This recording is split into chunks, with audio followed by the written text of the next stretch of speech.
சிவா இருக்கான் அப்படின்னா I know him is hard work. நிச்சயமா. அதாவது ஒரு விஷயத்தை நீங்கள் சொன்னீங்கன்னா அதை அப்படி இழுத்து பிடிப்பான். அந்த த்ரஸ்ட் அவங்ககிட்ட இருந்துகிட்டே இருக்கும். இப்போ கூட ஓகே எடுத்தோடனே படம்லாம் நமக்கு ஹிட் ஆகிடுச்சு அப்படின்லாம் அவ்வளோ சீரியஸாக தான் இஸ் ஒர்க்கிங். அப்படி தான் நான் நினைக்கிறேன். ஒவ்வொரு படத்துக்கும் எல்லாத்துலையுமே டெலிவிஷனில் அவர் இருக்கிறப்பையும் அப்படி தான். ஏன் எல்லாரும் அப்படி வர முடியலை அப்படின்னா உடனே லக்குன்னெலாம் நீங்கள் சொல்லக்கூடாது. எல்லாருமே லக்குன்னெலாம் சொல்ல முடியாது. நீங்கள் அதிர்ஷ்டத்தை நோக்கி ஒரு படி வைத்தால் தான் அதிர்ஷ்டம் உங்களை நோக்கி வரும். ஆனால் இன்றைக்கி உண்மையில் என்னென்னு கேட்டால் நான் இதை எப்படி பார்க்குறேன், இதை நெகட்டிவாக பார்க்கல. யார் வேணாலும் பிரபலம் அடைஞ்சிடலாங்கிற நிலைமை இருக்குது அப்படின்னு இதை நான் பார்க்கல. ஒரு தகுதியானவனுக்கு முன்னால் வெற்றி பெறுவதற்கான வாய்ப்பு குறைவாக இருந்துச்சு. இன்றைக்கி வெற்றி பெறுவதற்கான வாய்ப்பு கூட இருக்குது.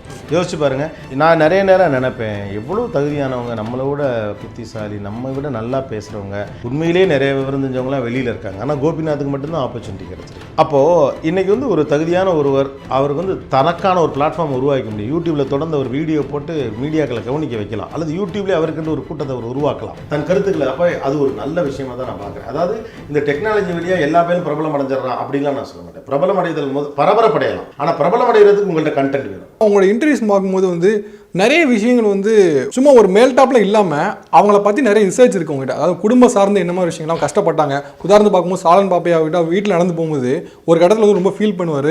நீங்கள் வந்து அந்த இடத்துல நகர்த்தி கூட்டி போயிருவீங்க. ஏன்னா இந்த இன்டர்வியூ வந்து இதாகிடக்கூடாது அப்படின்னு சொல்லி நீங்கள் அதை கொண்டு போவீங்க. ஸோ நீங்கள் கொஸ்டினுக்கு ஒருத்தரை ப்ரிப்பேர் பண்ணும்போது என்ன மாதிரி மைண்டில் வச்சுப்பீங்க? இப்போ என்னுடைய கிராமர் ஃபார்மேட்ஸ் வேறு.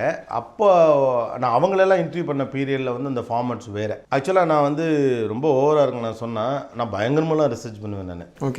ஆனால் நம்ம ரிசர்ச் மெத்தடாலஜி கொஞ்சம் இதாக இருக்கும். அதுக்கு நீங்கள் எனக்கு வந்து ஏதாவது கிஃப்ட் கொடுத்தாங்கன்னா சொல்கிறேன் நான். சரி, கண்டிப்பாக முடிஞ்சவன நான் என்ன பண்ணுவேன்னா அவங்களுக்கு மிக நெருக்கமானவர்கள் எல்லாரையும் சந்திப்பேன். இப்போ சிவா இருக்கான் அப்படின்னா I know him is hard work. நிச்சயமா. அதாவது ஒரு விஷயத்தை நீங்கள் சொன்னீங்கன்னா அதை அப்படி இழுத்து பிடிப்பான். அந்த த்ரஸ்ட் அவங்ககிட்ட இருந்துகிட்டே இருக்கும். இப்போ கூட ஓகே எடுத்தோடனே படம்லாம் நமக்கு ஹிட் ஆகிடுச்சு அப்படின்லாம் அவ்வளோ சீரியஸாக தான் இஸ் ஒர்க்கிங். அப்படி தான் நான் நினைக்கிறேன். ஒவ்வொரு படத்துக்கும் எல்லாத்துலையுமே டெலிவிஷனில் அவர் இருக்கிறப்பையும் அப்படி தான். ஏன் எல்லாரும் அப்படி வர முடியலை அப்படின்னா உடனே லக்குன்னெலாம் நீங்கள் சொல்லக்கூடாது. எல்லாருமே லக்குன்னெலாம் சொல்ல முடியாது. நீங்கள் அதிர்ஷ்டத்தை நோக்கி ஒரு படி வைத்தால் தான் அதிர்ஷ்டம் உங்களை நோக்கி வரும். ஆனால் இன்றைக்கி உண்மையில் என்னென்னு கேட்டால் நான் இதை எப்படி பார்க்குறேன், இதை நெகட்டிவாக பார்க்கல. யார் வேணாலும் பிரபலம் அடைஞ்சிடலாங்கிற நிலைமை இருக்குது அப்படின்னு இதை நான் பார்க்கல. ஒரு தகுதியானவனுக்கு முன்னால் வெற்றி பெறுவதற்கான வாய்ப்பு குறைவாக இருந்துச்சு. இன்றைக்கி வெற்றி பெறுவதற்கான வாய்ப்பு கூட இருக்குது. யோசிச்சு பாருங்கள்.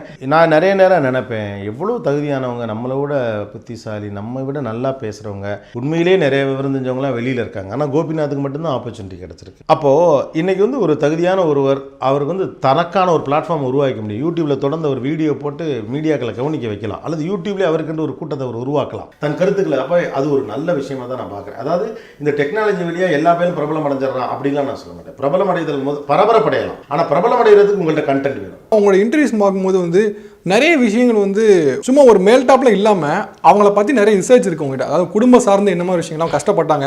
உதாரணத்துக்கு பார்க்கும்போது சாலன் பாப்பையா கிட்ட வீட்டில் நடந்து போகும்போது ஒரு இடத்துல வந்து ரொம்ப ஃபீல் பண்ணுவார். நீங்கள் வந்து அந்த இடத்துல நகர்த்தி கூட்டி போயிருவீங்க. ஏன்னா இந்த இன்டர்வியூ வந்து இதாகிடக்கூடாது அப்படின்னு சொல்லி நீங்கள் அதை கொண்டு போவீங்க. ஸோ நீங்கள் கொஸ்டினுக்கு ஒருத்தரை ப்ரிப்பேர் பண்ணும்போது என்ன மாதிரி மைண்டில் வச்சுப்பீங்க? இப்போ என்னுடைய கிராமர் ஃபார்மேட்ஸ் வேறு. அப்போ நான் அவங்களெல்லாம் இன்டர்வியூ பண்ண பீரியடில் வந்து அந்த ஃபார்மேட்ஸ் வேறு. ஆக்சுவலாக நான் வந்து ரொம்ப ஓவராக இருக்குன்னு நான் சொன்னால் நான் பயங்கரமெல்லாம் ரிசர்ச் பண்ணுவேன் நான். ஓகே. ஆனால் நம்ம ரிசர்ச் மெத்தடாலஜி கொஞ்சம் இதாக இருக்கும். அதுக்கு நீங்கள் எனக்கு வந்து ஏதாவது கிஃப்ட் கொடுத்தாங்கன்னா சொல்கிறேன் நான். சரி, கண்டிப்பாக முடிஞ்சவன நான் என்ன பண்ணுவேன்னா அவங்களுக்கு மிக நெருக்கமானவர்கள் எல்லாரையும் சந்திப்பேன்.